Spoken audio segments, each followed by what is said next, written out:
कहानी का ये छठा भाग देखने से पहले इसके पहले सभी भाग अवश्य देखें। धारा को आखिर शेखावत कंपनी में जॉब मिल ही गई। ये खबर धारा ने घर पर सुनाई तो सभी खुश थे। धारा को कल से ज्वाइन करना था। नीलेश अपने कमरे में लेटा हिसाब लगा रहा था। बड़ी कंपनी यानी ज्यादा पैसे। सिर पर हाथ रखा लेटा नीलेश छत को देखते हुए बड़बड़ाया। ज्यादा पैसे क्या फायदा। हमें तो अभी तक किसी ने एक फूटी कौड़ी भी नहीं दी। 50,000 ही तो मांगे थे, वो भी नहीं दिए गए। इस घर में बाप समान बड़े भाई को। बगल में लेटी सोनल ने चिढ़कर फुसफुसाते हुए कहा, वो तो मैं इनसे लेकर रहूंगा, तू चिंता मत कर।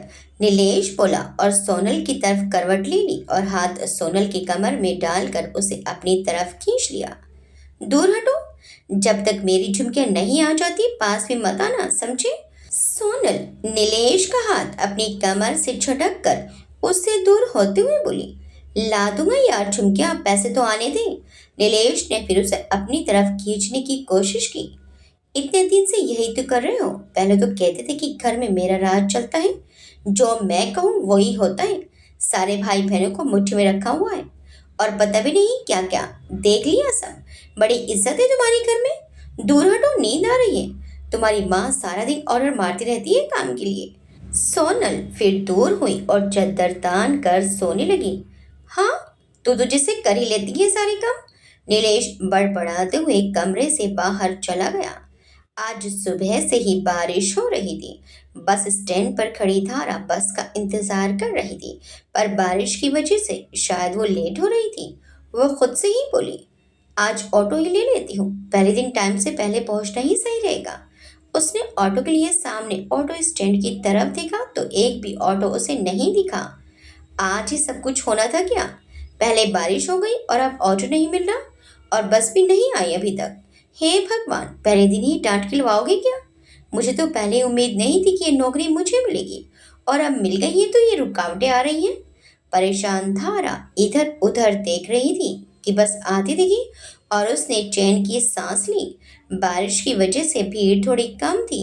पीछे खाली सीट देखकर धारा वहां जाकर बैठ गई। इधर मान भी कहीं से आ रहा था कि उसकी गाड़ी रास्ते में खराब हो गई। उसे भी ऑफिस जाना था। वो गाड़ी से निकलकर एक चाय की गुमटी के बाहर खड़ा हो गया। चाय वाला बोला, बाबूजी यहाँ कुछ नहीं मिलेगा, उस तरफ से अभी बस निकलेगी, वहां चले जाइए, आप रुक गई तो चढ़ जाना। चाय की गुमटी वाले ने मान को परेशान होते देखा तो बता दिया। तो मान ने पूछा, यहाँ ऑटो या कैब कुछ नहीं मिलते क्या। मान गुमटी के छप्पर के नीचे बारिश से बचने के लिए खड़ा था। इस तरफ तो कुछ नहीं मिलेगा, यहाँ से कुछ दूर सर्किल पड़ेगा, वहीं से ऑटो मिल सकता है। चाय वाले ने कहा तो माँ ने बाहर होती बारिश को देखा, फिर सामने खड़ी अपनी कार को चिढ़कर देखा। इसे भी यहीं खराब होना था। फोन भी नहीं लग रहा किसी को। मान परेशानी में मन ही मन बड़बड़ाया। चाय वाले ने कहा, बाबूजी चाय पियेंगे क्या, आपके लिए एकदम स्पेशल बना कर देंगे। मान बोला, अरे नहीं नहीं थैंक यू, तुम रहने दो। परेशान मान अपने फोन को देख रहा था जिसमें नेटवर्क गायब थे।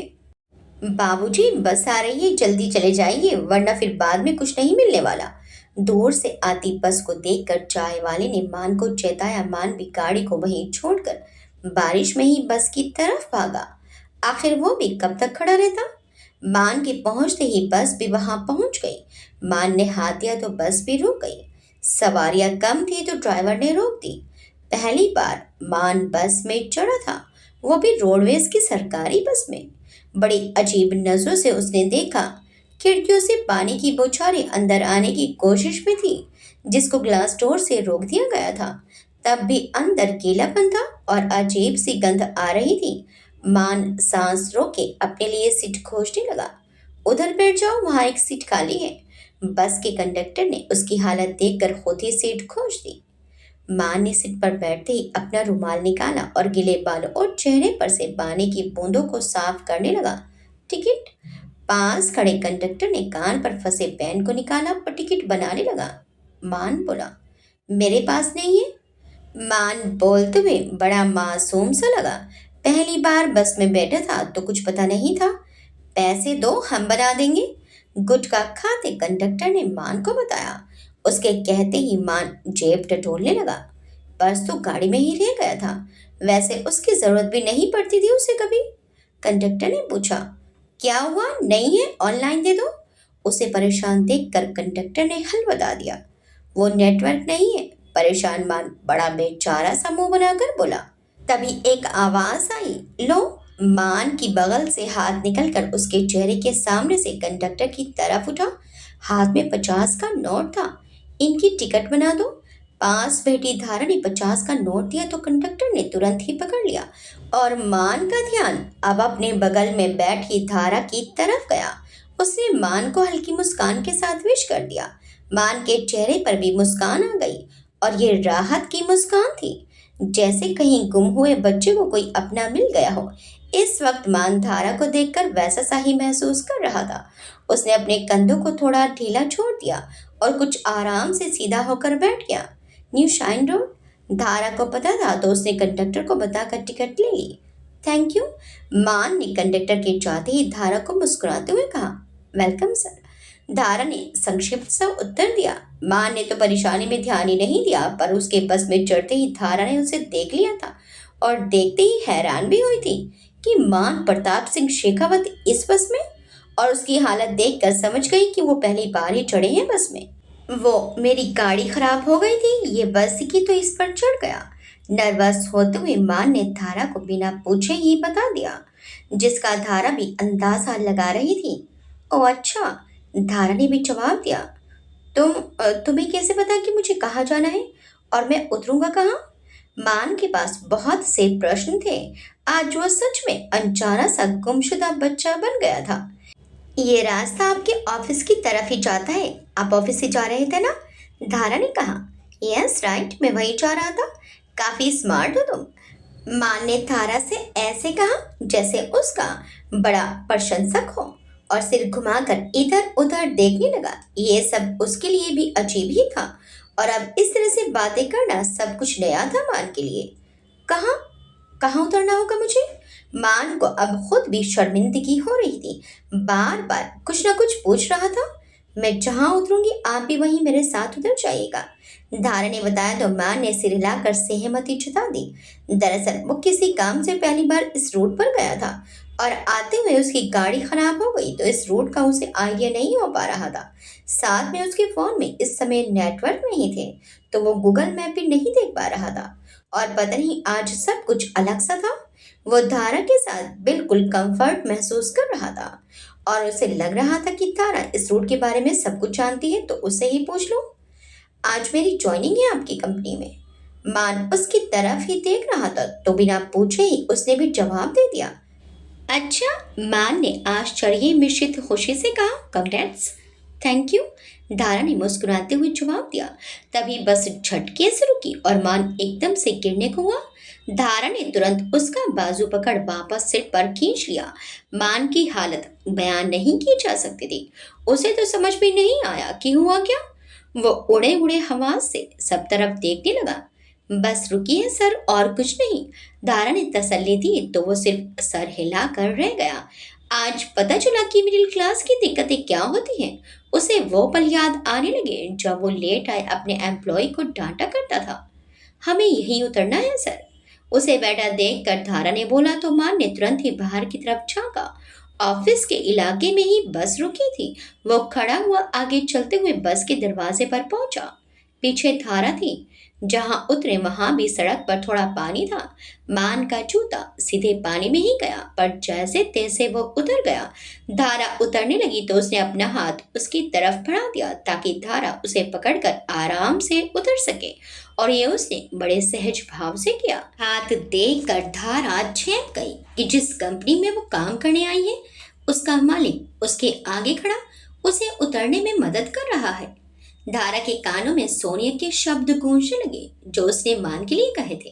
अब उसकी नजर मान के चेहरे पर गई, पर फिर कंडक्टर पीछे से जल्दी उतरने को कह रहा था तो मान का हाथ थामे लिया उसने और संभाल कर नीचे उतर गई। दोनों साथ ही बिल्डिंग के मेन गेट पर पहुंचे। मान को देखते ही गेट कीपर ने सलाम ठोका और अजीब नजरों से उसे देखने लगा। इस सब में मान की हालत जो खस्ता हो गई थी और बिना गाड़ी के पैदल था, ये अलग ही हादसे जैसा लगा उसे।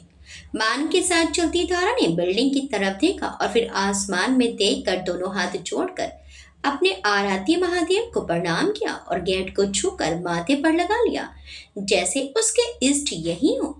मान उसकी हरकतें देख रहा था और समझ में गया। वो धीरे से मुस्कुराता हुआ लिफ्ट की तरफ चल दिया। पीछे उसका अनुसरण करती धारा भी चली जा रही थी। धारा का ऑफिस का पहला दिन बहुत अच्छा गुजरा। मेरे केबिन में आओ। इंटरकॉम पर मैसेज मिलते ही धारा फाइल संभाले मान के केबिन की तरफ चल दी। 1 महीना होने को आया था उसे यहाँ काम करते हुए, और तकरीबन सारा ही काम उसने अपने पुराने अनुभव से जल्दी ही सीख लिया था। उसकी लगन और मेहनत देखकर ऑफिस में सब उसके काम से इम्प्रेस थे। मैं आई कम इन सर? केबिन के दरवाजे पर नॉक कर उसने अंदर आने की इजाजत मांगी। या अंदर आओ। मान अपने काम में व्यस्त था तो बिना ऊपर देखे ही आने की इजाजत दे दी। धारा ने अपने साथ लाई फाइल्स मान के सामने थोड़ा साइड करते हुए रख दी। कंप्लीट है सब? मान ने एक नज़र फाइल्स को देखा, फिर एक फाइल उठाकर चेक करने लगा। धारा ने जवाब दिया, जी सर। खड़ी क्यों हो, बैठ जाओ।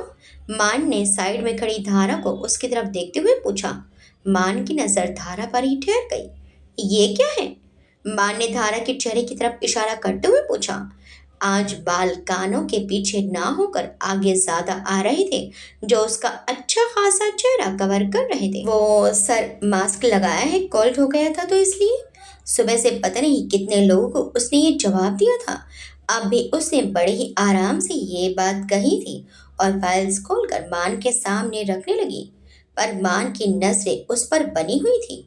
वो अब लगातार धारा का चेहरा देखे ही जा रहा था। अब धारा भी असहज होने लगी।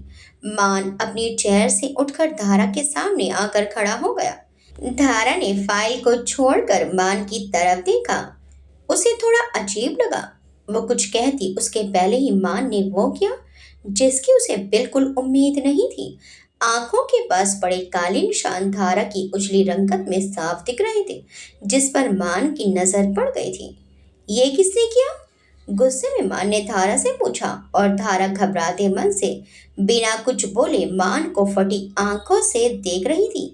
क्या जवाब दे उसे समझ नहीं आ रहा था। मास्क दाएं कान पर लटका था। मान ने अपनी एक उंगली से मास्क धारा के बाएं कान से उतार दिया। बोलो। धारा ने कोई जवाब नहीं दिया और शर्मिंदगी से सर झुकाकर रह गई। मासूम सी धारा इस समय और मासूम लग रही थी। मान उसके और करीब आया और उंगलियों से उसका चेहरा ऊपर करके देखने लगा। मान की आंखों में हैरत थी, साथ में गुस्सा और दर्द भी। अब मान ने धारा के चेहरे पर आते बालों को कान के पीछे कर उसका पूरा चेहरा देखा। बाईं तरफ देखकर साफ पता चल रहा था कि किसने बड़ी बेदर्दी से मारा है। होठों के किनारे कटे हुए थे। आंख के नीचे भी काले बैंगनी निशान बने हुए थे, जिन पर दाने से उभरे थे। उसके गोरे रंग पर ये निशान और भी ज्यादा उभर रहे थे। किसने किया ये सब? बोलो। पर धारा अब भी चुप थी। उसने चेहरा झुका लिया। उसकी उंगलियां आपस में उलझने लगी थी। आंखों में हल्की नमी आ गई। उसे ऐसे देखकर मान बोला, मैंने जब भी तुम्हें देखा है तुम में एक मजबूत शख्स को पाया है, पर तुम इतनी कमजोर निकलोगी पता नहीं था। मान की बातों से ही गुस्सा झलक रहा था। केबिन में रखे फ्रिज से मान ने आइस पैक निकाल कर धारा को दिया। बैठो यहाँ। चेयर खिसका कर उस पर धारा को उसने बिठा दिया और बोला, जब तक मैं फाइल चेक कर रहा हूँ इससे थोड़ी सी मसाज कर लो, स्वेलिंग थोड़ी कम हो जाएगी। मान धारा को बैठाकर अपनी चेयर पर आकर बैठ गया और फाइल चेक करने लगा। पता है तुम्हें, जुल्म करने वाले से ज्यादा जुल्म सहने वाला गलत होता है। मान ने फाइल चेक करते हुए कहा। पर अब भी धारा कुछ ना बोली, पर अब एक बूंद आंखों से निकल कर नीचे गिरी। मान ने उसे भी देख लिया। पता नहीं नजरें ज्यादा तेज थी या उसका जहन, जो हर बात को जल्दी ही पहचान जाता था। लो, अब की बार रुमाल धारा की तरफ आया। धारा ने धीरे से उसे लेकर अपने आंसू पोंछ लिए। सोने के अलावा आज तक किसी ने धारा को इस तरह नहीं देखा था। कौन है बताओगी नहीं? बॉयफ्रेंड? मान कहते हुए रुक गया। नहीं।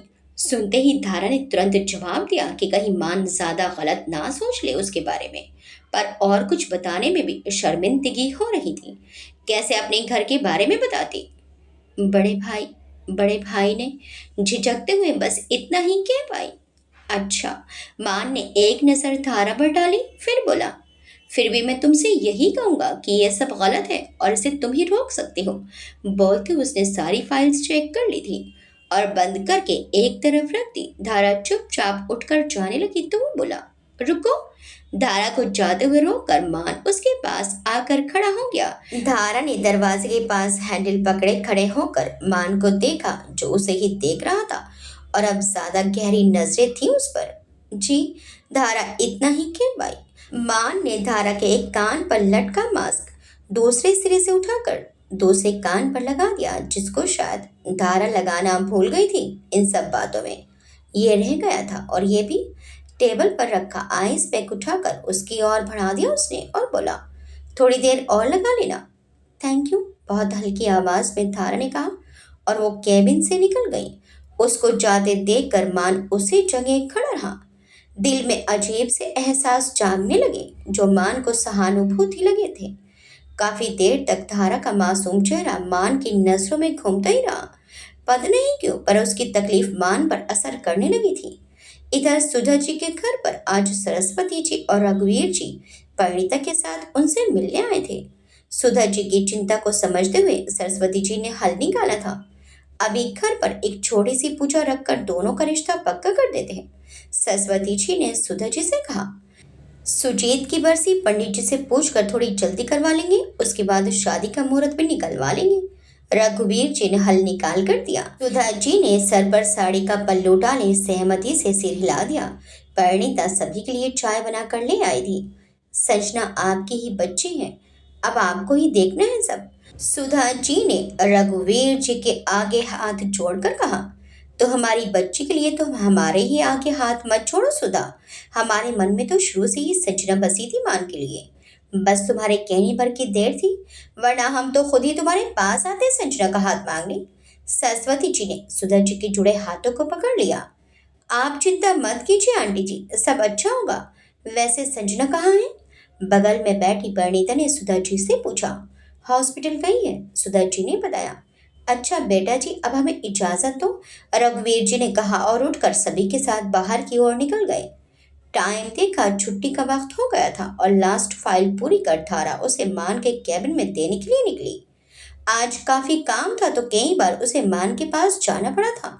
ये लास्ट फाइल वो लेकर थोड़ा जल्दी में निकली ताकि टाइम पर अपनी बस पकड़ सके। Oh sorry. जो धारा ने देखा वो बस इतना ही कह पाई और तुरंत ही दरवाजा बंद कर पलट गई। फाइल को वापस अपनी डेस्क पर रखकर धारा ने अपना बैग उठाया और तेज कदमों से ऑफिस के बाहर निकल गई। जो उसने देखा वो अभी भी उसके जहन में चल रहा था। मन कुछ अजीब सा हुआ, एक हल्की सी कसक उठी। बस को देखकर धारा ने अपना बैग संभाला और मास्क टेक कर बस पर चढ़ गई। मान और संजना अंदर थे। मान संजना के बहुत नजदीक था। उसने संजना के एक हाथ को अपने हाथ में ले रखा था और एक हाथ संजना के गाल पर रखा हुआ था। मान उससे उदास ना रहने के बारे में बोल रहा था, पर देखने में ऐसा लग रहा था कि उन दोनों का कोई प्राइवेट मोमेंट चल रहा है, इसलिए धारा को गलतफहमी हो गई। अगले दिन धारा भागते हुए कंपनी में बड़बड़ाते हुए दाखिल हुई। आज तो लगता है पूरे दिन डांट खाने में ही गुजरेगा। जल्दी में लगभग भागते सी आई धारा तुरंत ही बिना देखे लिफ्ट में घुस गई, जिसका दरवाजा बंद ही होने वाला था और धारा के अंदर आते तक बंद भी हो गया। बेख्याली में अंदर आई धारा थोड़ा गिरने को ही और किसी से टकरा गई। माथा मसलते हुए उसे सामने देखा। व्हाइट शर्ट और ब्लैक कोट पहने, मजबूत सीना दिखा। समझ नहीं आया, थोड़ा और सिर ऊंचा किया, मान का चेहरा दिखा। दोनों हाथ जेब में डाले मान धारा को ही घूरे जा रहा था। धारा बोली, सॉरी। खिसियाने सी हंसी हंसते हुए धारा बस यही कह पाई। मान बोला, आदत है तुम्हारी यूं ही गुस्से चले आने की। कल का गुस्सा आज निकला था। धारा शर्मिंदा हो गई। सॉरी सर, वो देर हो रही थी। तभी एक आवाज आई, इट्स ओके धारा, कोई बात नहीं, कभी कभार हो जाता है ऐसा। पीछे खड़े विराज पर अब नजर गई। Good morning sir. धारा ने विराज को देखते ही कहा, फिर मान की तरफ देखा जो अब भी उसे ही घूर रहा था, पर अब क्या कर सकते थे। शुरुआत तो सॉरी से ही हो गई थी। लगता है आज पूरा दिन डांट ही खाने को मिलेगी। धारा मन में ही सोच कर रह गई। आधे एक घंटे के बाद ही मान का बुलावा आया। डांट खाने के लिए मन बनाकर धारा मान के कैबिन में गई और इस बार गेट नॉक करना नहीं भूली। माँ ने उसके अंदर आते ही कहा, मिस धारा, यह है मिस्टर शिवाय ठाकुर। ये आज से आप सबके साथ काम करेंगे, लेकिन कुछ टाइम के लिए। ये अपनी इंटर्नशिप पूरी करने आए हैं और आप लोगों की फाइनेंस टीम को ज्वाइन करेंगे। Good morning sir. धारा ने मान के सामने बैठे शिवाई की तरफ देखकर कहा, जो मान की ही उम्र का और लगभग उसी ही की कदकाठी का था। देखने और पहनावे में अच्छे घर का लग रहा था। गुड मॉर्निंग, पर मुझे सर कहने की जरूरत नहीं है। आई एम शिवाय। शिवाय ने मुस्कुराते हुए धारा से कहा। मान बोला, इन्हें लेकर जाओ अपने साथ और सभी से इंट्रोड्यूस करवाओ, साथ में काम भी समझाना। धारा बोली, ओके आप आइए। शिवाय बोला, थैंक यू यार। जाने से पहले शिवाय ने मान से हाथ मिलाया और धारा के पीछे चल दिया। धारा वापस आई तो प्यून पहले से ही डेस्क तैयार कर चुका था। धारा ने सभी से शिवाय को मिलवाया और अपने काम में लग गई। ज्यादा उसे कुछ करना नहीं पड़ा। शिवाय खुद ही काफी अच्छे से सभी से मिलने और बात करने लगा। दोपहर बाद की मीटिंग की सारी तैयारी कर धारा ने जैसे ही सर उठाया, शिवाय सामने बैठा उसे ही देख रहा था। धारा को थोड़ा अजीब लगा, पर फिर अपना सर झुकाकर वापस फाइलें खोलकर देखने लगी जो पहले से ही कंप्लीट थी। ये बस शिवाय को अनदेखा करने का तरीका था। लंच टाइम था, सब जा चुके थे। उसे लगा कि वो भी चला जाएगा, पर वो सामने ही बैठा उसे निहार रहा था और धारा एम्बैरेसिंग फील कर रही थी। धारा बोली, सर लंच टाइम हो चुका है, आप कैंटीन एरिया में जा सकते हैं। मजबूर होकर धारा ने उसे बताना ही सही समझा। अरे मैंने कहा ना कि सर नहीं। शिवाय बोलो, मैं तुम्हारा बॉस नहीं हूँ, बल्कि देखा जाए तो एक तरह से जूनियर ही हूँ तुमसे, तो मुझे मेरे नाम से बुलाओ। धारा के पास आते हुए शिवाय ने कहा, और वैसे तुम नहीं करती क्या लंच? धारा बोली, मैं अपना लंच लाती हूँ साथ, तो मुझे वहां जाने की जरूरत नहीं पड़ती। यह सुनकर शिवाय मुस्कुराते हुए बोला, ओह अच्छा, तो अपना लंच अकेले खाती हो, शेयर करना नहीं आता? जी। पहली बार में ही कोई इतना बेतकल्लुफ होकर बात कर रहा था। धारा ने आज पहली बार देखा था। वो अटकते हुए बोली, नहीं ऐसी बात नहीं है। धारा को भी अजीब लगा कि क्या ही कहे, पर तभी उसकी मुश्किल हल हो गई। उसी वक्त प्यून आ गया। वो बोला, सर आपको मान सर ने अपने कैबिन में बुलवाया है। ये सुनते ही धारा की जान में जान आई। लंच उधार रहा, कल साथ में करेंगे, कहकर शिवाय मान के पास चला गया और बहुत चक्की सी धारा उसे जाते देखती रह गई थी। उसने पहली बार ऐसा इंसान देखा था। वो बड़बड़ाते हुए बोली, हे महादेव, ये कौन सी बला है? धारा वापस अपनी सीट पर बैठ गई। वंश एक हफ्ते बाद पूछा रखी है जिसमें मेरा और मान का रिश्ता पक्का कर देंगे। वंश के सीने से लगी संजना की आवाज से ही लग रहा था जैसे वो अभी रो ही देगी। वंश बोला, तुम्हें मेरी मजबूरी पता है ना बेबी, मैं भी नहीं रह सकता यहाँ। वहाँ मेरे प्रोजेक्ट चल रहे हैं जो हमारे भविष्य के लिए जरूरी है। समझो तुम, ये 2 दिन में तुम्हारी खातिर ही निकाल कर आया हूँ, और इन रस्मों से कुछ नहीं होता। कितनी भी रस्में हो जाएं, रहोगी तो तुम मेरी ही। शादी तुम्हारी मुझसे ही होगी, मान से नहीं, इस बात का यकीन करना। वंश ने संजना के बालों को सहलाते हुए उसका माथा चूम लिया। संजना रुआसी होकर बोली, पर वंश, मुझे सही नहीं लग रहा ये सब।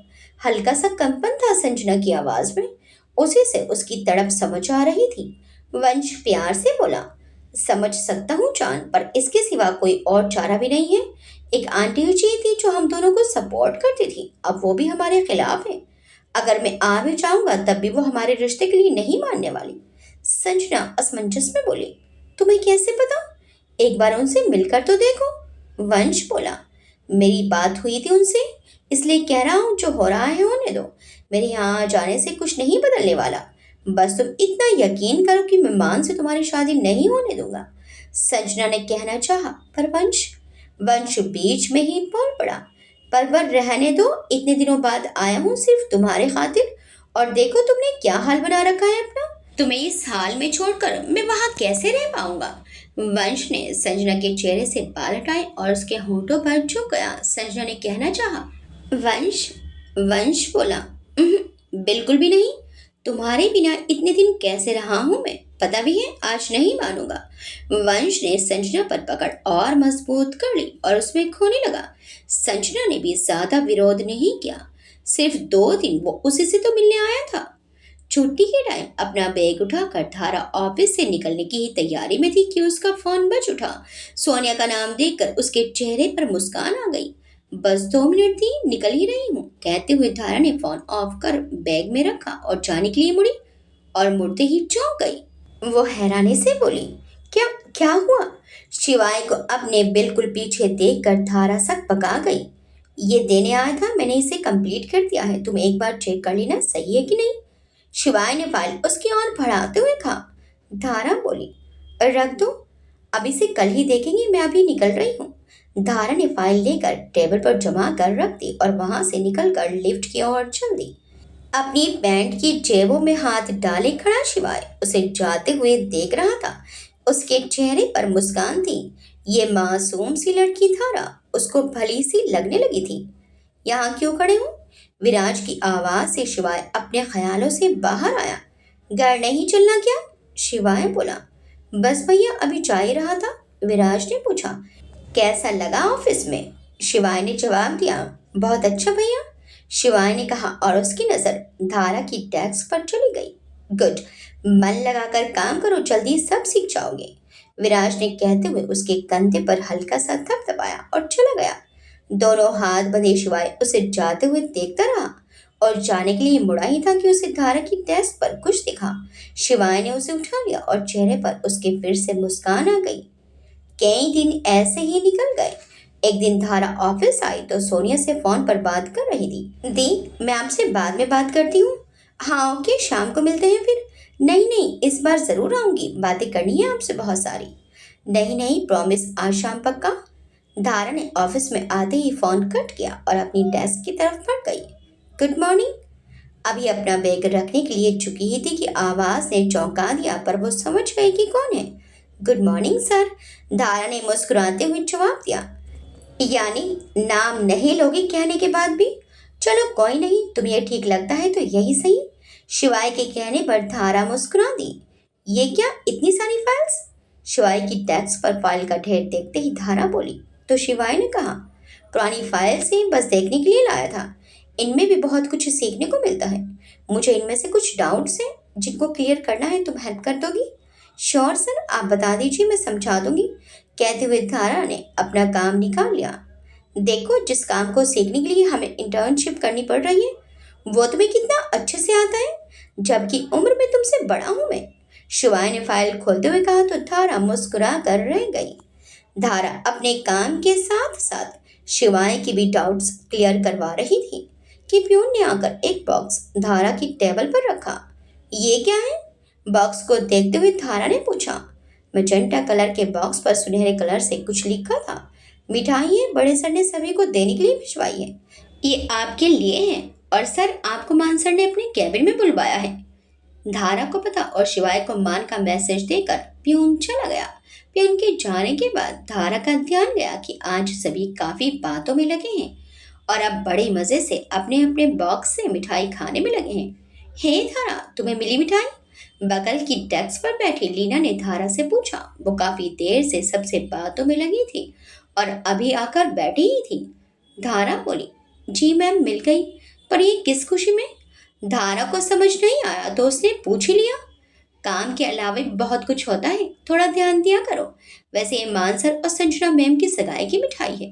धारा के चेहरे पर एक साया सा आकर गुजरा और दिल बस एक पल को रुका। ये कुछ पल का ही था जिसे सिर्फ धारा ने महसूस किया। ओह अच्छा। धारा ने भी उसी पल संभल कर मुस्कुराते हुए लीना को जवाब दिया और वापस काम में लग गई।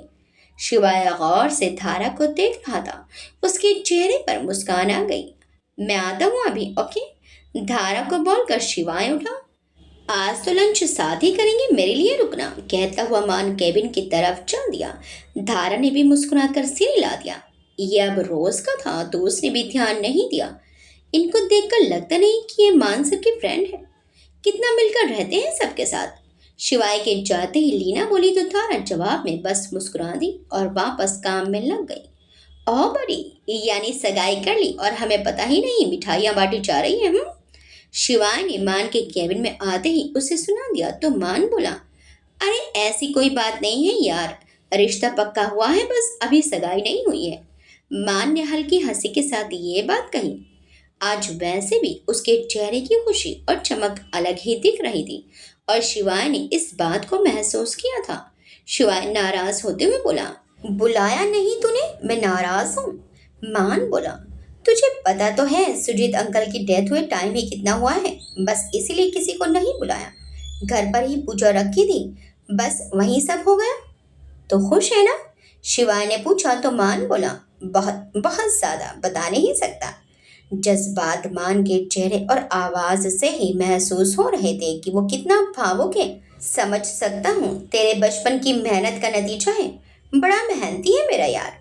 शिवाय ने हंसते हुए कहा तो मान भी साथ में हंस दिया। शिवाय बोला, चल ठीक है, फिर मन तो नहीं है पर तब भी तुझे माफ किया। पर इस बार पार्टी होगी, वो भी बार में, किसी झील विल पर नहीं।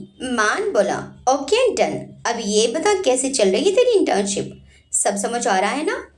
धारा के बारे में सोचते ही शिवाय मुस्कुरा दिया और बोला, मुझे टीचर अच्छी दी है तुम लोगों ने, वर्कहोलिक है एकदम, काम के आगे तो कुछ दिखता ही नहीं है उसको।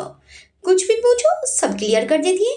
इतनी सी उम्र में इतना ज्यादा एक्सपीरियंस, ग्रेट यार।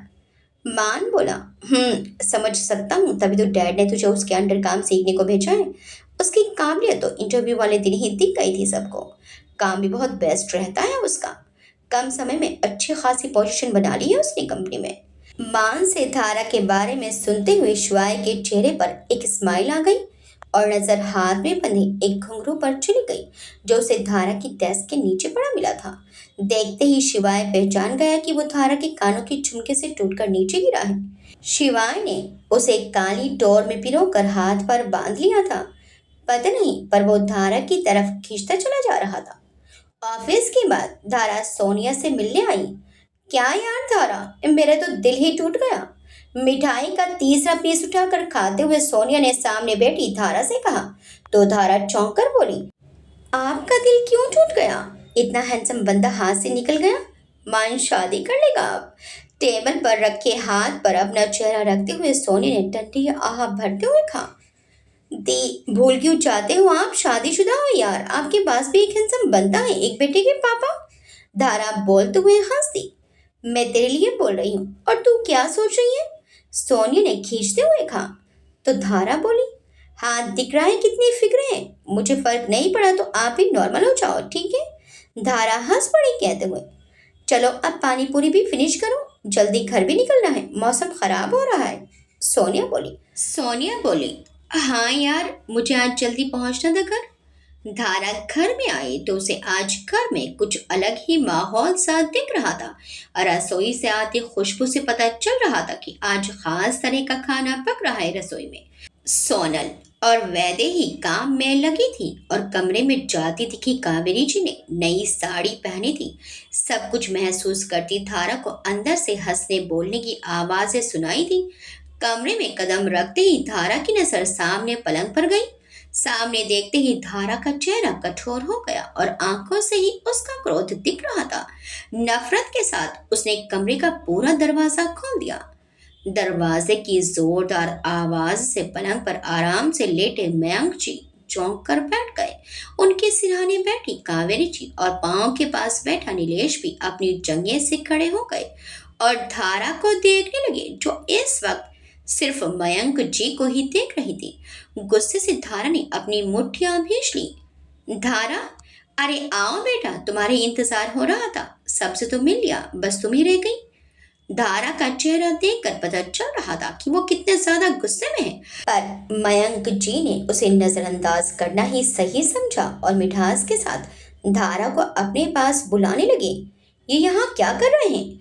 गुस्से में दांत पीसते हुए धारा ने कावेरी जी की तरफ देखते हुए पूछा और इशारा मयंक जी की तरफ था। नीलेश धारा की तरफ लपका पर इस बार कावेरी जी ने उसे हाथ का इशारा करके रोक दिया। ये उन्होंने पहली बार किया था। पापा घर आए हैं तुम्हारे, पांव छूकर उनसे आशीर्वाद लो, कावेरी जी ने धारा को आदेश देते हुए कहा, जिसे धारा ने ना मानते हुए मयंक जी की तरफ देखा। क्या हुआ? दूसरी बीवी ने घर से निकाल दिया? दारा ने मयंक जी की आंखों में आंखें डालकर पूछा। लगता है इस बार गाड़ी की चाबी अभी छीन ली है ना? दारा ने पूछा तो मयंक जी पूरी तरह चौंक गए और नीलेश और कावेरी जी को बड़ी लाचारी से देखने लगे। देखा कितनी जुबान चलने लगी है इसकी। नीलेश दांत पीसते हुए आगे आया तो मयंक जी ने उसे रोक लिया। कावेरी जी बोली, जो भी हुआ हो पर अब तुम्हारे पापा घर वापस आ चुके हैं और अब से वो हम सबके साथ ही रहेंगे। कावेरी जी के बोलते ही धारा का गुस्सा भड़ गया। वो गुस्से में बोली, कैसे मम्मी? कैसे भूल सकती हो आप वो दिन जब ये हम सबको बेसहारा छोड़कर चले गए थे? कैसे भूल सकती हो आप जब कई कई दिन हमें खाने को नहीं मिलता था? एक एक के दरवाजे पर जाकर काम मांगा है हमने, कर्जा करके गए ये और भूखे मरकर वो कर्ज चुकाया था हमने। कितने संघर्ष किए हैं, कितनी मुसीबतें देखी हैं, वो भी सिर्फ इनकी वजह से। कैसे भूल सकती हो आप? और यही नहीं, हमें बेसहारा छोड़कर खुद ऐश की जिंदगी गुजार रहे थे अपनी दूसरी पत्नी और बच्चे के साथ। मयंक जी हड़बड़ाकर बोले, वो वो मेरा बच्चा नहीं है। वो तो उसका ही है शादी से पहले का, किसी और से मेरा नहीं है कावेरी। मैंने तो बस पिता का नाम दिया है उसे। बड़ा लाचार सा चेहरा बनाकर मयंक जी ने कावेरी जी को देखते हुए बताया, जो हो गया सो हो गया, बीती बातें भूल जाओ। इन्होंने सभी से क्षमा मांगी है, तुमसे भी मांग लेंगे, लेकिन अब से ये अपने घर में ही रहेंगे, समझे तुम? कावेरी जी ने कठोरता से कहा, जैसे आदेश दे रही हो। धारा गुस्से में बोली, नहीं बिल्कुल नहीं समझी। मैंने देखा है इनको अपनी दूसरी बीवी और बच्चे के साथ। अपने सुख के लिए ये हमें छोड़कर उनके पास गए और आज जब उन्होंने घर से निकाल दिया तो ये स्वार्थ से ही यहाँ आए हैं, क्योंकि इनके पास अब कोई ठिकाने नहीं है रहने का। धारा के बोलने के साथ ही मयंक जी के माथे पर पसीना आने लगा। तुझे कैसे पता? विशाल ने बीच में आकर पूछा तो धारा बोली, होकर आई हूं मैं जहां ये अपनी दूसरी फैमिली के साथ रहते थे। देखा है रोज इनको घर से धक्के मारकर निकालते हुए और इनको अपनी दूसरी बीवी के आगे किड़किड़ाते हुए। धारा ने कहा तो कावेरी जी ने भी मयंक जी की तरफ देखा। तो फिर अच्छा ही है जो ये यहाँ आ गए। कावेरी जी ने वापस धारा की तरफ देखते हुए कहा, अब से ही यहीं रहेंगे। कावेरी जी ने आदेश सुना दिया। धारा गुस्से में बोली, मैं इनको यहाँ नहीं रहने दूंगी। धारा भी अब गुस्से और जिद में थी। बाकी सब अब ये तमाशा देख रहे थे। तू कौन होती है ये कहने वाली? नीलेश बीच में आखिर बोल ही पड़ा। धारा आज बिना डरे बोली, सब कुछ होती हूँ मैं ये कहने वाली।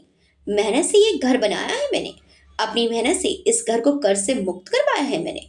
आज जो आप सब बैठे हैं यहाँ आराम से, ये सब मेरी ही मेहनत का नतीजा है और मेरी इस मेहनत को मैं ऐसे इंसान पर जाया नहीं होने दूंगी जो भरी मुसीबत में हमें छोड़कर चला गया हो। नीलेश अकड़ कर बोला, अच्छा अपनी कमाई गिना रही है हमें, अकड़ दिखा रही है पैसों की? तो देख पापा भी खाली हाथ घर नहीं आए हैं, काफी सारा पैसा साथ लेकर आए हैं हम लोगों के लिए। पास रखा छोटा सा बैग खोलकर नीलेश ने धारा को दिखाया और कुटिलता के साथ हंसा। धारा ने इन पैसों को देखा, फिर मयंक जी की तरफ देखा जो अपनी नजरें भी धारा की तरफ नहीं उठा पा रहे थे। उनको अंदाजा हो चुका था कि धारा ने सब कुछ पता कर रखा है। धारा गुस्से में बोली, इनके लालच में आ रहे हो आप सब तो सुन लो, या तो इस घर में ये रहेंगे या मैं। ये यहाँ से कहीं नहीं जाएंगे, ये यहीं रहेंगे।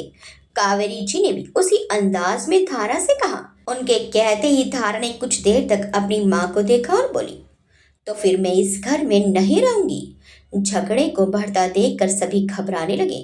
कावेरी जी बोली, ठीक है तुम्हारी मर्जी, अगर यहाँ रहना है तो मेरी बात माननी पड़ेगी और अपने पिता को पूरा सम्मान भी देना पड़ेगा। धारा नम आंखों से बोली, ठीक है फिर। धारा की आवाज में कंपन था और आंखों में नमी।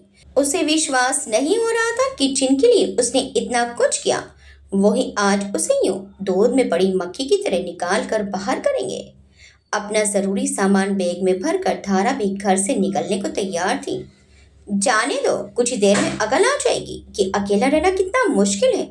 विशाल ने धारा को रोकने की कोशिश की तो कावेरी जी ने उसे रोक दिया और उनकी बात सुनते ही धारा की आंखों से आंसू निकलकर गालों पर लुढ़क आए, जिनको उसने अपने दुपट्टे से पोंछ लिया और घर से निकल गई। इतनी रात धारा घर से निकल तो गई पर अब समझ नहीं आ रहा था कि जाए कहाँ। इस वक्त सोने के घर जाने से भी वो हिचक रही थी और कोई सहेली अब बची नहीं थी। प्रीति की शादी हो चुकी थी। रात में सुनसान सड़क से निकलती धारा को भी अब पछतावा हो रहा था घर छोड़ने का। तकरीबन 3 घंटे से वो सिर्फ सड़कों पर ही घूम रही थी। किसी होटल में ठहरने तक के पैसे नहीं थे उसके पास। दुकानें भी तकरीबन बंद हो गई थी। मार्केट सुनसान पड़े थे। इक्का दुक्का लोग ही अब सड़क पर दिख रहे थे। फुटपाथ पर चलती धारा को थोड़ी दूरी पर लड़कों का एक झुंड बैठे दिखा, जो अजीब नजरों से उसे देख रहे थे। धारा तुरंत ही वहीं से पलट गई और तेज कदमों से चलने लगी। उसे अंदाजा हो रहा था कि वो लोग भी अब उसके पीछे ही आ रहे हैं। धारा तेजी से चलती हुई जा रही थी। सड़क पर कुछ गाड़ियां आ जा रही थी। एक कार तेजी से धारा के आगे से निकल गई और फिर कुछ दूरी पर रुक गई। रिवर्स में आती कार धारा के पास आकर रुकी। कार का शीशा नीचे हुआ और गाड़ी के अंदर से आवाज आई, धारा, तुम इस वक्त यहाँ? सुमेर जी गाड़ी से निकलकर धारा के सामने खड़े हो गए। शायद पीछे आते उन मनचले लड़कों की वजह से उन्हें ये करना पड़ा। डरी सहमी धारा उनके सामने खड़ी थी। हवा चल रही थी पर फिर भी धारा का चेहरा पसीने से भीगा था। हाथ में अपना बैग लिए खड़ी धारा कश्मकश में थी कि क्या करे और क्या कहे। सुमेर जी अभी भी अपने ऑफिस सूट में ही थे। उन्होंने एक नजर धारा को देखा, फिर कुछ दूरी पर ही रुक चुके उन लड़कों को। सुमेर जी की घूरती आंखों के खौफ से ही वो लड़के पलट कर वापस चले गए। इतनी रात में अकेले कहाँ जा रही हैं आप? ये वक्त आपके अकेले इसरे निकलने का नहीं है बेटा जी। सुमेर जी की गहरी नजर धारा पर ही जमी थी। वो अपने अनुभव से बहुत कुछ ऑब्जर्व कर रहे थे। धारा ने कोई जवाब नहीं दिया। वो सिर झुकाकर खड़ी हो गई। सुमेर जी ने कहा, पूछ सकता हूँ कहाँ जा रही हैं आप? सुमेर जी के पूछने से धारा का मन किया कि वो फूट फूट कर रो ले, लेकिन उसने खुद को कंट्रोल कर रखा था। पर चेहरा था जो बिना बोले ही बहुत कुछ बयां किए जा रहा था। वो धारा ने कुछ सोचा कि क्या कहे, बस इतना ही कह पाई। पर चेहरे की परेशानी को सुमेर जी समझ रहे थे। सुमेर जी बोले, आइए। उन्होंने कार का दरवाजा खोलकर धारा को उसमें बैठने का इशारा किया। जी। धारा बड़ी लाचारी से उनका चेहरा देख रही थी। मन तो था कि लपक कर अंदर बैठ ही जाए, पर झिझक की वजह से सुमेर जी को देखने लगी। सुमेर जी बोले, लाइए अपना बैग दीजिए और बैठिए गाड़ी में। रात को अकेले कहीं भी जाना सेफ नहीं है आपके लिए। बैठिए। इस बार थोड़ा ज्यादा सख्ती से कहा तो धारा भी सिर झुकाकर कार में बैठ गई। बैग कार की डिक्की में रख दूसरी तरफ से सुमेर जी भी आकर कार में बैठ गए। कार का डोर बंद करके उन्होंने ड्राइवर को आदेश दिया। हवेली के पोर्च में गाड़ी आकर रुकी और सुमेर जी बाहर निकल कर खड़े हो गए। आओ बेटा, अंदर आओ। इस बार सुमेर जी ने बड़े ही अपनेपन और आत्मीयता से धारा से कहा। धारा ने गाड़ी से उतरकर चारों तरफ देखा। ये हवेली का मुख्य द्वार था। द्वार के आगे बनी नक्काशीदार छत जो हवेली की दीवार से जुड़ी और आगे दो खूबसूरत पिलर पर खड़ी थी। धारा ने अभी तक इस तरह का सीन या तो टीवी पर आ रही किसी फिल्म में देखा था या कभी मैगजीन में। धारा हैरान थी ये सब देखकर। सुमेर जी धारा की घबराहट समझ रहे थे। वो धारा को देखकर बोले, क्या सोचने लगी? घबराइए नहीं, आप इसे अपना ही घर समझिए। चलिए अंदर चलते हैं। सर्वेंट ने दरवाजा खोला तो सुमेर जी धारा को लेकर अंदर आ गए। अंदर की भव्यता का नजारा देखकर अब धारा को यहाँ आने में और शर्मिंदगी होने लगी, क्योंकि यहाँ के स्टाफ ने भी धारा से ज्यादा अच्छी ड्रेस पहन रखी थी। सुमेर जी ने एक सर्वेंट से पूछा, मासा किधर है? वो अभी अपने रूम में गई हैं। सुमेर जी के पूछने पर पास खड़ी मेड ने जवाब दिया, जाइए उनको बुलाकर लाइए। आओ धारा, यहाँ बैठो। मेड को आदेश देकर सुमेर जी सोफे की तरफ बढ़ गए। इतना बड़ा ड्राइंग रूम और वहां रखे एक से एक महंगे और एंटीक कलाकृतियों और शोपीस को धारा बस नजर भर कर देख रही थी। उसे तो सोफे पर बैठने से भी डर लग रहा था कि कहीं उसके मैले पुराने कपड़ों से इतना महंगा सोफा और उसके कवर खराब ना हो जाए। बैठो, खड़ी क्यों हो? सुमेर जी ने कहा तो ना चाहते हुए भी धारा सोफे के कोने में दुबक कर बैठ गई। पतली दुबली सी धारा इस वक्त और दबी सुकड़ी सी लग रही थी। ऐसा लग रहा था जैसे सोफे में ही समा जाएगी। आज कुछ ज्यादा ही देर हो गई ऑफिस में, सरस्वती जी ने आते हुए कहा। उनकी नजर जब वहां बैठी धारा पर गई तो वो वहीं रुक गई और उनको देखकर धारा अपनी जगह से दोबारा खड़ी हो गई। सरस्वती जी ने भी अचरज से धारा को देखा, फिर सुमेर जी की तरफ प्रश्न भरी दृष्टि से देखा। ये धारा है माँ, हमारी कंपनी में जॉब करती है। धारा, ये हमारी मासा है। सुमेर जी के बताने पर धारा ने आगे बढ़कर सरस्वती जी के पांव छू लिए। खुश रहो बेटा, खड़ी क्यों हो गई, बैठो। सरस्वती जी ने बड़े ही प्यार से धारा के सिर पर हाथ फेरते हुए कहा और उसके साथ ही बैठ गई। इनका बैग गेस्ट रूम में रखवा दीजिए, उन्होंने पास खड़ी मेड को आदेश दिया। जाओ धारा, तुम भी साथ चली जाओ और फ्रेश होकर आओ, साथ में खाना खाएंगे। सुमेर जी ने कहा तो धारा मेड के पीछे पीछे चली गई। धारा के जाने के बाद सरस्वती जी बोली, सुमेर बेटा ये। सुमेर जी बोले, अभी कुछ मत पूछो माँ, ज्यादा मुझे भी नहीं पता, बस आप इतना ध्यान रखिए किसी तरह की तकलीफ ना हो इस बच्चे को। सुमेर जी ने जाती हुई धारा को देखा और अपने कमरे की तरफ मुड़ गए। हम आते हैं माँ, आप खाना लगवाने के लिए कहिए। गेस्ट रूम के बाथरूम में वॉश बेसिन के आगे खड़ी धारा आईने में अपना चेहरा देख रही थी जो आंसुओं से भरा था। अब जाकर वो जी भरकर रोई थी। अपना लूटा पीटा वजूद देखकर धारा खुद को आज ठगा सा महसूस कर रही थी। कुछ ही घंटों में क्या से क्या हो गया था। मुसीबतों में अकेले छोड़कर भाग जाने वाले इंसान की खातिर आज उसकी माँ ने उसकी भी परवाह नहीं की। वो अब घर से बेघर हो चुकी थी। कुछ देर रोने के बाद अच्छे से मुंह धोकर वो बाहर आई, पर उसकी सूजी हुई लाल आंखें देखकर साफ पता चल रहा था कि वो रोकर आई है। सुमेर जी और सरस्वती जी ने अभी कुछ भी कहना और पूछना मुनासिब नहीं समझा। सुमेर जी और सरस्वती जी के आग्रह को वो ज्यादा टाल नहीं सकी और जैसे तैसे थोड़ा बहुत खाकर वापस रूम में आ गई। रात काफी होने की वजह से कोई दिखा नहीं, शायद सभी अपने रूम में पहले ही जा चुके थे। सोचते हुए धारा को मान का ध्यान आया। सुबह जब वो उसे अपने घर में इस तरह देखेगा तो क्या सोचेगा, वो क्या जवाब देगी, कैसे अपना और अपने घर का हाल बता पाएगी। सुबह की फिक्र में बेचैन होकर धारा लंबे चौड़े उस गेस्ट रूम में ही यहाँ से वहां चक्कर काटने लगी। फिर थक हार कर आखिर लेट ही गई कि जो होगा देखा जाएगा। इतना उसने सोच लिया था कि वो झूठ तो नहीं बोलने वाली किसी से, फिर जो होगा देखा जाएगा। उसने सोने से पहले अपने महादेव को धन्यवाद दिया सुमेर जी के रूप में उसके पास मदद भेजने के लिए, वरना इतनी रात में वो कहाँ जाती। और उन लड़कों और उनके इरादों के बारे में सोचकर ये धारा सिहर गई। अगर आज उसे ये सहारा नहीं मिलता तो पता नहीं उसका क्या हश्र होता। सोचते हुए दिन भर की थकी धारा की आंखें नींद से भारी होने लगी।